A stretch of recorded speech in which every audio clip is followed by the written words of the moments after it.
I'm Will Aubrey. It's time for another edition of the Improbability Engine. My buddy Joe Darnell is here with me, and our moment of what is how we always start. So, Joe, do you have one this week? Yeah, actually, it's springtime, and weather's turning nice. It's actually really lovely today here in Murray, and one of the things that I see on my Facebook timeline that never fails is always be aware of motorcycle riders. Be aware of motorcycle riders. And as a motorcycle rider at times, I completely agree people need to be aware, especially now that it's warm. You'll have that kind of information out there. You gotta see those people. You gotta be very careful. One video crossed my timeline this week that I felt I needed to mention on my moment of what, because it's an intersection where a car pulls out directly in front of a motorcycle doing about 35 miles an hour. And the video shows this going in slow motion. The motorcycle explodes into pieces. No fireball, but just completely obliterated. And you see the rider flying like a rag doll through the air. Now, this is not unexpected, as, you know, you're doing 35 miles an hour and you come to a sudden stop, you're going to have some rotational forces. What they did do is they measured the speed at which he was rotating through the air. Okay. 120 RPMs. And I thought to myself, what kind of person takes this video and measures the RPMs of a human body flying through the air? I couldn't answer it, and so it became a moment of, what? I don't know, Will. Are there bored physicists out there with some sort of slight psychopathic tendencies that just really want to measure how fast a human body rotates after a 35-mile-an-hour collision? I think Sheldon would do it. My point stands, and I rest. There you go. My moment of what actually came today, as I was here, and I tell you what, we're going to pause this, but okay, after that brief pause. Anyway, my moment of what, I came over here to the Kerr Center, and I was sitting down trying to think of my moment of what, and then it happened. This young lady walks in, sits down opposite me, and she's wearing a T-shirt that says, "Get lost." You know what? That's the kind of positive attitude you've got to have walking around at times. You know what? It's finals week here at Murray State, and we are at the Kerr Center, and it is a hub of activity for the community, and especially here on the campus. And you know, once the finals week gets through, I bet everybody returns back to being normal and nice. But maybe just this week they were a bit stressed out. What do you think? I rather think it's this girl's style. I gotcha. So, no, but her boyfriend came up and they walked off together rather cordially. So maybe it was a positive notion of, you know, get lost and find yourself. Who knows? A little more existential than what we're usually going, but I'm okay with that. On to sports. And boy, is there a lot to talk about since our last podcast. Oh, my goodness. Oh, my gosh. Well, first on Murray State, yeah. The Racers did not get invited to the Missouri Valley Conference. They chose Valpo to go to the MVC instead. I was disappointed. However, I want fans to remember a few things. Yeah. Ask yourself these questions. Has Murray State basketball been thrilling and exciting during the time I've been a fan? I think everybody would say yes. Absolutely. Have there been great players? Yes. Yeah. I mean, Jeff Martin, Papa Jones, Isaiah Cannon, Marcus Brown. Okay. Did the Racers reach the top 10 in the nation? Yes. They did. Right. Did they win 25 games in a row? Yeah. Yes. Okay, then. All of that happened while Murray State was in the Ohio Valley Conference. It's not so bad, folks. We've had great success during the time we've been in the Ohio Valley Conference. We got ranked in the top 10 in the nation. There's no reason why we can't do it again. And this upcoming season, we've got coming back two of the best players we've ever had in Jonathan Stark and Terrell Miller. And honestly, let's just talking about what we've got coming back. You've got, last year we had how many newcomers? 7 newcomers. I mean, it's really difficult to build a team out of that. And I think we saw the struggle integrating players into a system that didn't have enough time or experience to do that. I think you start losing some of that inexperience. You've got a guy like Dupree, who's going to, I think, be one of the top big men in the conference starting next year. I think he has that ability. Now, will he do it every night? I don't know. He's a sophomore. It's difficult to pick what a young player is going to do. But I think from talent-wise, I think he'll be fantastic. I think we'll see Breon Sanchez take a step up. And once you start doing that, all of a sudden, things get a little bit better. Well, you were a sophomore once. Were you great every night? Every single night. Okay. I have no. So that's what we should expect from Dupree. Well, I have nobody else to counteract that, though. It was just me, but myself. So that kind of stuff, it doesn't always work out that well. So it's, what, I think I'm pretty excited about this year. I was looking forward to the possibility of watching this team, which last year underachieved and really got unlucky. I mean, they did. They lost a lot of games by very few points and finished under 500, and everybody knows that, and they were very upset about it, and rightly so, the end of that streak. But I was interested in the possibility of taking this team and putting them in the Missouri Valley Conference and watching them surprise people. Because, quite frankly, we've got a roster of talent-wise. I think we could absolutely jump right in and be very competitive against the Missouri Valley Conference. And as to the streak of winning seasons, okay, Murray State still, in basketball, out of 92 years, they've had 76 winning seasons. That's pretty dadgum good, isn't it? I mean, you've got to think that there are a lot of programs who would slap their mother for that kind of success. This is a very successful program. And quite honestly, just because we weren't picked as the 10th team for the Missouri Valley Conference, I don't think that conference realignment is done quite yet. Now, there is an opening in the Horizon League. Alan Ward addressed that subject when he spoke to the media the other day. Yep. And he didn't slam the door shut, but the impression that he gave was, and he actually did say that he's not sure we fit. Right. And I think he's probably right. I think that's probably right. We don't really fit the geographic footprint of that conference at all. Right. I mean, imagine having to go all the way to Green Bay, Wisconsin to play a game. Yeah. No, you're absolutely right. I think the biggest thing with the Horizon is fit. The other part of it is that what does that do for your national exposure and reputation?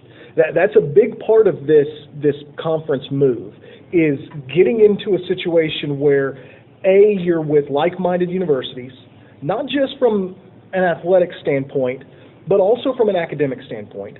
Plus, you're getting into a situation that can benefit the entire university, not just the sports program.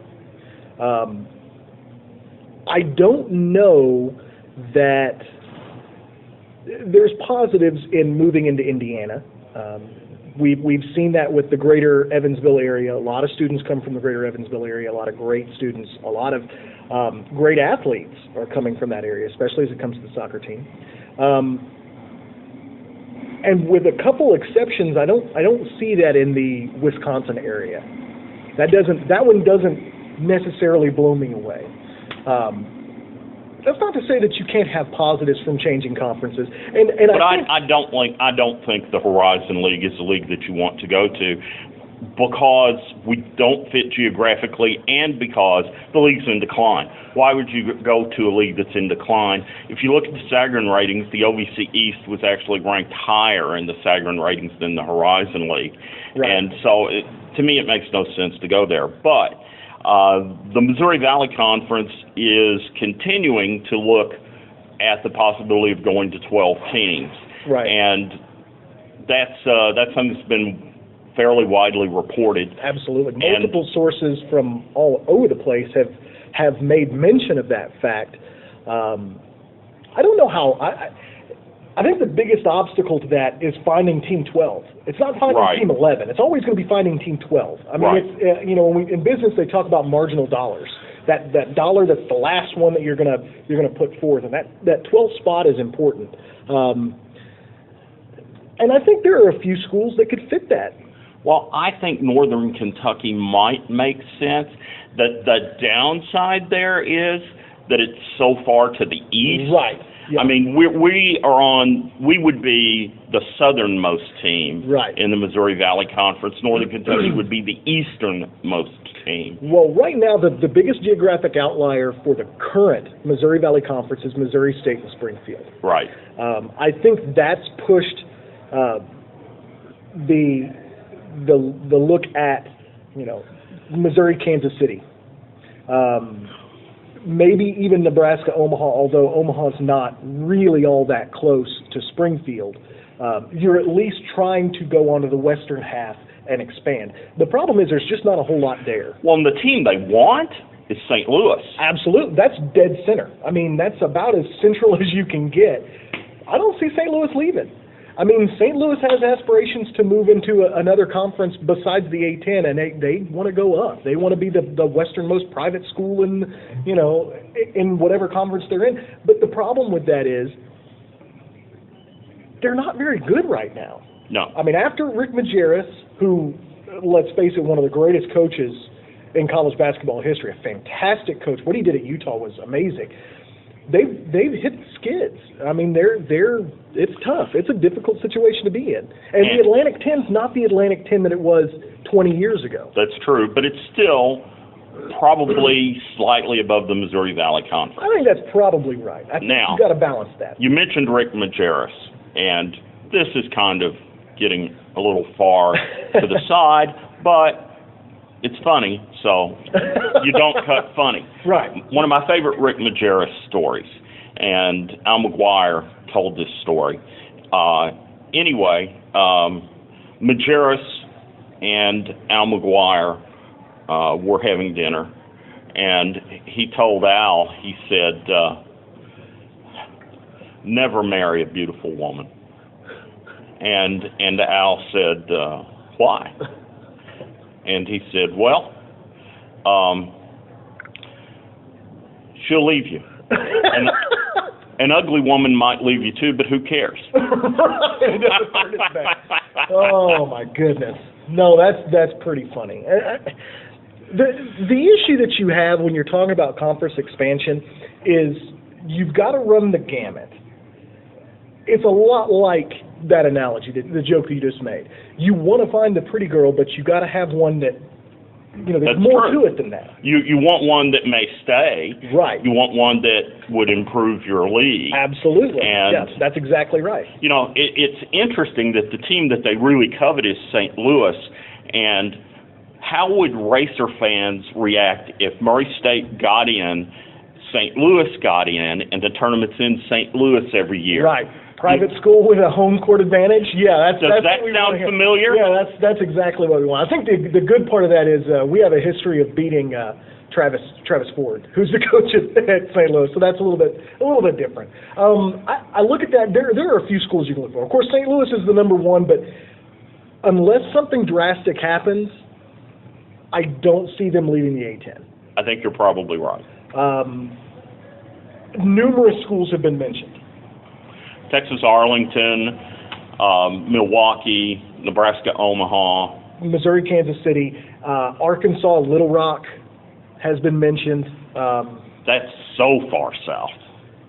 The problem is when you're looking at Springfield, if you're looking at trying to partner up Springfield with a travel partner, you're looking at something like Oral Roberts. And Oral Roberts is not a great basketball school. It's a private school. It's an evangelical school. It's always sounded like a dental school. I always thought so, too. The problem is that there's been so much negative publicity here recently about Oral Roberts and specifically their men's basketball program. That do you really want to bring them in? I don't think so. I mean, they have no real history of success. They don't really give you a whole lot in the way of market. I think they're near Tulsa, which helps a little, but I mean, really, you're not beating down the door to get the Tulsa market. You just have to look at those and figure out what the best fit is. And honestly, it could be a lot of things. It could be a lot of different places that you look. But I have to think that if they want to go to 12, then Murray State's probably the 11th team. I would think so. Just my thoughts on that whole situation. Okay. Now, there are other things going on in the world of sports. Are there? In the Murray area. Are you sure? Callaway County, as we talked about last week, right, needs to replace their basketball coach because head coach Terry Birdsong took the Marshall County position. But wait, there's more. Yeah, and now Murray High has to replace their basketball coach. Yeah, this is the strangest 4th district off season that I can ever remember. This is pretty interesting. Of course, Murray High also has to replace their girls basketball coach. Absolutely, yeah. So you got that going for you, which is nice. I think if I was to handicap the Murray High men's position, it's boys. Whatever. I would have to put Dior Curtis on that list. I know I dropped his name as a possibility for the Callaway coaching job. I know that he's got the ability. And honestly, at Murray High, you get none of the drawbacks and all the positives. If he were to take over the job, it would be a seamless transition from what Bart Plater had. Right. And honestly, this is a guy who can do the job. So even if nothing else, you've got somebody who can do the job. And to be fair, it's not like the expectations at Murray are that high. They don't expect to win the region. Not every year, but they expect to be competitive in the region. I just look at the whole situation. It's a difficult situation. It's not like college, where you can just go and hire a young assistant and plug them in. You've got to bring in, there are teaching positions you have to bring into it. There are spots that need to be opened up and filled. You can't fill with your own assistant coaches. You've got to basically use what you can do inside the district. It's going to be interesting. Frankly, I don't know who Callaway goes to. I don't either. Sawyer Donahue has gone with back to Marshall County, which is not surprising as an assistant. He would have been the next up for Callaway had he not left, but here we are. I just don't know, Will. I don't know. I don't know who they go to. I don't know where they go with that position. And as far as the Murray High girls position, I don't think it matters who they get. It's going to be really difficult. Now that's an attractive position. That's a really great job. I mean, if you can, there's a history there. They've got talent in the pipeline. Who you get is important if you're Murray High filling the women's position. That's going to be really difficult. I think the girls side. Sorry, the girls side. I think on the boys side, you're facing a little bit more rebuilding, but you have some talent there. It's looking more for somebody to put their stamp on the program. Whereas on the girls' side, you're looking for someone to continue the success that's happened for the Tigers. And those are difficult things to get in a high school coaching position, let alone 2 high school coaching positions. Well, and, it makes you wonder whether Scott Civils would be interested in coming back to take over the boys program at Callaway or the girls program at Murray High. I'm guessing not. But, I mean, you never say never. Right. No, I'm right there with you. And honestly, that's the kind of hire that you need to make, is you need to make an established, solid hire no matter who you pick. I do believe that Coach Civils has had interest in coaching boys basketball. That's true. He's had a lot of success on the girls' side. It would not be out of the realm of possibility for that to happen. I know his family situation has him based in Paducah. How much that affects it, I don't know. I mean, the difference between a high school position and a college position is pretty stark. You'll move for a college job. It's more difficult to do that with a high Yeah, school. and I wouldn't expect for that to happen. No, I'm right there with you. But if you think about it, high school coaches, they spend a lot of time on the road anyway. Absolutely. Would this really make that much more difference? I don't know. I don't either. know? I think that's a really tough. That would be a tough situation if I were put into that position. I'd have no idea. You know what I mean? I have no idea what I would choose in that situation. I know he's got a great position right now at McCracken County. They have the ability that if given enough time, he can build a real winner at McCracken County High School. So we'll see. It's going to be an interesting off season. You know, the 4th district, I think, is the most competitive district in Region 1. I think that's true year in and year out. Even when the teams are good, it doesn't matter. I mean, you'll have a lot of competition. There's generally something going on there. I don't think that's true of all the districts. You can argue that the 1st district over on the river is pretty competitive, but competitive amongst themselves and not really competitive always with the 1st region. I think it's different when you're talking about 4th district basketball in the 1st region as well. So it's going to be interesting. I look forward to seeing what's going on with that. Anything else on sports? You know what? No. We're good. We'll come back with the next one, and we'll have plenty to talk about then. All right. That concludes this edition of the Improbability Engine.